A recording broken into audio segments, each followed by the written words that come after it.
सद्गुरु ओशो ने अपनी प्रसिद्ध प्रवचन श्रृंखला मैं मृत्यु सिखाता हूँ के तीसरे प्रवचन को शीर्षक दिया था जीवन के मंदिर में द्वार है मृत्यु का। यहाँ ओशो कहते हैं कि अगर हम जीवन को जान लें तो हमें मालूम चल सकता है कि मृत्यु जैसी कोई चीज़ नहीं है, लेकिन हम हर पल मृत्यु से भयभीत रहते हैं। हमारा पूरा जीवन मृत्यु से भयभीत दिखाई पड़ता है। हमारे परिवार, समाज और राष्ट्र के निर्माण में भी मूल कारण मृत्यु का ही भय है। हमारे भगवान और हमारे मंदिर, ये सब हमने मृत्यु से भयभीत होकर ही खड़े किए हैं। आत्मा की अमरता का सिद्धांत भी हमने मृत्यु से भयभीत होकर पकड़ रखा है। मैं यह नहीं कहता कि आत्मा अमर नहीं है, आत्मा तो निश्चित ही अमर है, लेकिन यह जानना अलग बात है और केवल शब्द पकड़ लेना अलग बात है। यह एक अनुभव की बात है और कोई भी सिद्धांत हमें इस बात का अनुभव नहीं दे सकता, सिर्फ इशारा भर कर सकता है।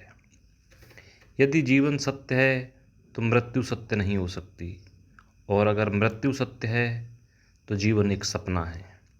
जीवन और मृत्यु दोनों बातें एक साथ नहीं हो सकती, इसलिए हमें मृत्यु को जानना ही होगा, और जानने का एक ही रास्ता है कि हम होशपूर्वक मृत्यु का साक्षात्कार करें। मृत्यु हमारी ही छाया है, और अगर हम उससे भागते रहे तो हम कभी मृत्यु को जान नहीं सकते और ना ही कहीं भाग सकते हैं। मृत्यु केवल जीवन की छाया है। जीवन चलता है तो छाया भी चलती है उसके पीछे। कोई भी साधारण आदमी मरते क्षण होश में नहीं रहता है। अगर वह एक बार होशपूर्वक देख ले कि मृत्यु में क्या होता है, तो फिर दोबारा उसे मृत्यु का भय ही ना रहेगा। हम बेहोशी में ही मरते हैं और फिर बेहोशी में ही नया जन्म लेते हैं। इसलिए हम ना तो मृत्यु को देख पाते हैं और ना ही जन्म को देख पाते हैं, और कभी समझ ही नहीं पाते कि जीवन शाश्वत है। मृत्यु को होशपूर्ण जानने का उपाय है समाधि। समाधि होशपूर्ण मृत्यु में प्रवेश है। समाधि में वही घटित होता है जो मृत्यु में घटित होता है। इसलिए अगर मृत्यु को जानना है तो उसके लिए हमें समाधि के अनुभव से गुजरना होगा, और जब हम इस अनुभव से गुजर जाएंगे तो हम जान लेंगे कि मृत्यु एक पड़ाव है जहाँ से नए जीवन की तैयारी शुरू होती है। मृत्यु से न तो मुक्त होना है और न मृत्यु को जीतना है। मृत्यु को जानना है। जानना ही मुक्ति बन जाता है। ध्यान स्वेच्छा से मृत्यु में प्रवेश है, और जो स्वेच्छा से मृत्यु में प्रवेश करता है वह अनायास ही जीवन में प्रविष्ट हो जाता है।